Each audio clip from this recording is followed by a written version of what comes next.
था। अरे यार, अच्छा है मुझे उस मेंटल में ज्यादा दिलचस्पी नहीं है, वरना मेंटल हॉस्पिटल में सीनियर मोस्ट पेशेंट हो चुकी होती मैं। ऐसा क्यों? शीतल नाम की मेरी एक बहुत ही अच्छी फ्रेंड है, दिखने में वो बहुत सुंदर है। एक दिन उसने उस मेंटल को प्रपोज करने का सोचा।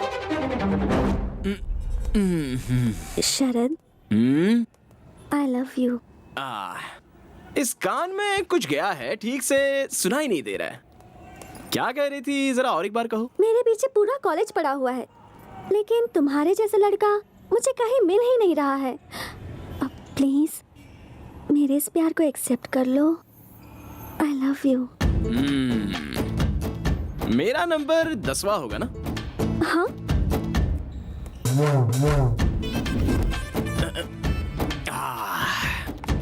मेरे हिसाब से तुम्हारे पीछे घूमे हुए 4 लड़के बेवड़े हो गए होंगे, 3 लड़के शौक से पागल हो गए होंगे, बाकी के 2 लोग डेली दूरदर्शन में नजर आ रहे होंगे। मेरे साथ क्या करने का इरादा है? ऐसा कुछ भी नहीं होगा। I am in love with you very seriously.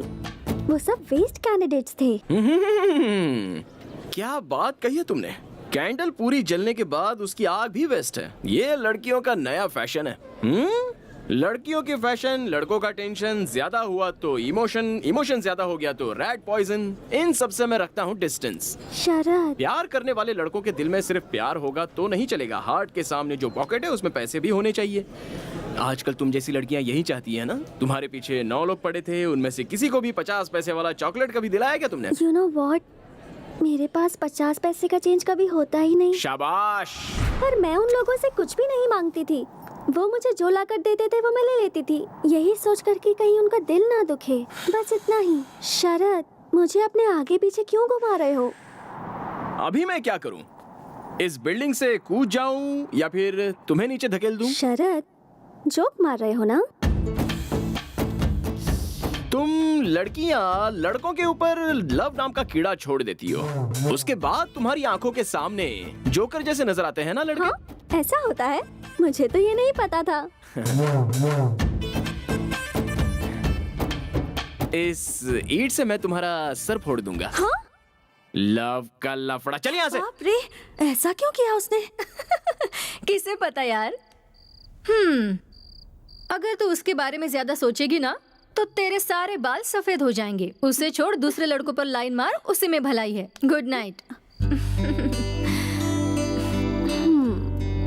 Interesting character. Good night. 406 मुझे घी नहीं दिया। 406? तू बड़ा इंस्पेक्टर है और मैं तेरी कांस्टेबल हूँ क्या? तुम्ही ने तो कहा था ना कि पुलिस बनने के लिए। मैंने तुम्हें झूठ मूठ का नहीं, असली पुलिस ऑफिसर बनने के लिए कहा था। इस तरह एक दिन भाड़े का कपड़ा पहनकर लोगों को बाहर डरा कर आने के लिए नहीं कहा था। माँ, मैंने एक दिन ऐसा कपड़ा पहन क्या लिया तो मेरा ये हाल हो गया। पूरी जिंदगी भर पहनूंगा तो मर जाऊंगा। 1 हफ्ता जी भर के देख लो, उसके बाद वापस कर दूंगा। घी डालो फटाफट, चोर को पकड़ने जाना है। धीरे धीरे तुम हद पार कर रहे हो। तुम्हारे पापा की बुद्धि भ्रष्ट है, तुम्हारे भी कहीं भ्रष्ट ना हो जाए। मजाक बना के रखा है। छे। अच्छा वो ठीक है, पिताजी कहाँ हैं? केबल टीवी पर आते होंगे, देख लो। श्री रामचंद्र जी की शादी में भी ऐसा ही हुआ था। ऐसा मैं इसलिए कह रहा हूँ क्योंकि अभी आपको भी शनि का दोष लगा हुआ है, इसलिए आप हर शनिवार को शनि भगवान को चढ़ावा चढ़ाना। आज मेरे पिताजी शनीश्वर भगवान को उतारने में लगे हैं। होगी। ध्यान। हाँ, दूसरा कोई काम थोड़ी है इनके पास। तुम्हारा भविष्य बनाने की बजाय दूसरों का भविष्य देखते हैं ये। देखेंगे कि इस बार ये एक तरफ तुम हो और दूसरी तरफ तुम्हारे पापा। तुम दोनों को संभालना मुझसे नहीं हो रहा है। मुझसे भी नहीं हो रहा है, इस शहर के ट्रैफिक की वजह से। ज्योतिष रत्न जी तो यहाँ है, तो फिर टीवी पर कौन है? ज्यादातर मामले वो प्री रिकॉर्डेड प्रोग्राम है, आप अपने चारों ओर उसे छोड़ो। तुम इंस्पेक्टर क्यों बने हुए हो? मैं पुलिस वाला बनूं, ये मम्मी की ख्वाहिश थी। ओहो, देखो शरद, तुम अपनी माँ की बात मत सुनना। हैं? मैं ऐसा क्यों कह रहा जानते हो? मैंने तुम्हारी माँ से प्यार किया, ये बात तो सही है, पर प्यार किया इसलिए शादी करना जरूरी तो नहीं था। मगर अपनी माँ की बात मानकर मैंने इससे शादी कर ली, पर जैसे ही शादी की उस दिन से मेरा भविष्य बिगड़ गया। अब दुनिया वालों का भविष्य बताता फिर रहा हूँ। ओहो, लव मैरिज में ऐसा भी होता है? मुझसे शादी करने के बाद ही आपका भविष्य उज्जवल हुआ है। मजाक कर रहा हूँ कौशल्या। अभी अपने भविष्य को पोटली में डालो। मैं तुम्हारे बच्चे का भविष्य स्टडी करके आ रहा हूँ, बहुत उज्जवल है। ये पूरी दुनिया को नचाने वाला है, इस बात की गारंटी है। पापा, आपसे एक सवाल पूछूं क्या? गौर से सुनना और जवाब देना। फर्स्ट रैंक लाया हूँ ये ध्यान में रख के मेरे प्रिंसी ने इंडियन इकोनॉमी फोरम के लिए मुझे सिलेक्ट किया होगा क्या? अब क्या करें, हम भी फंस गए। वो कॉलेज का टॉपर है, मैनेजमेंट ने कहा उसे सेलेक्ट करना ही है। उससे बड़ी प्रॉब्लम ये है कि ये फोरम इस बार हमारे ही कॉलेज में हो रहा है। Yes sir. International reputed celebrities आएंगे इसमें। Yes, sir. अरेंजमेंट में कोई कमी नहीं रहनी चाहिए। जी, sir. समझ गए? Okay, sir. हमारे रेपुटेशन। क्या प्रिंसिपल साहब? 1 minute, you can go now. Okay sir. क्या हुआ सर, आपने मुझे याद किया क्या?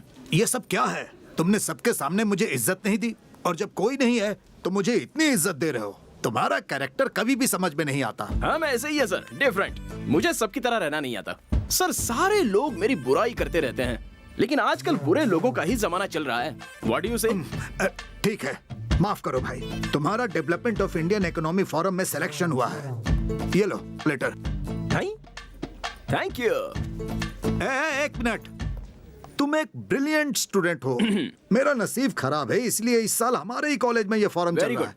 अलग अलग कॉलेज से स्टूडेंट आ रहे हैं, इंटरनेशनल कंपनी से रेप्यूटेड पर्सन्स आ रहे हैं। तुम्हारे हाथों को ही मैं पैर समझ रहा हूँ। ओहो। कृपया करके तुम फोरम अटेंड नहीं करना, अपने कॉलेज के इज्जत का सवाल है। ऐसा है तो सर, आपने मुझे सिलेक्ट क्यों किया? मैं आखिर क्या करता, तुम कॉलेज के टॉपर जो हो, इसलिए ये फैसला करना पड़ा। देखो, कैसे भी करके विड्रॉ कर लो, तुम अपने कॉलेज को बचा लो। ओह, मर्डर नहीं, सुसाइड करने के लिए कह रहे हैं। डोंट वरी सर, अपने कॉलेज की इज्जत और मान का, इज्जत और मान का उसे झुकाने से अच्छा उसे मिटाने में ही मजा आता है। मैं कंफर्म जाऊंगा। क्या है? चलो उधर बैठ।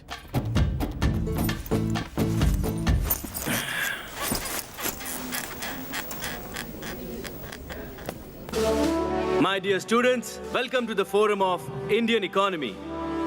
इस प्रोग्राम का मुख्य उद्देश्य ये है कि यंगस्टर्स के पास जो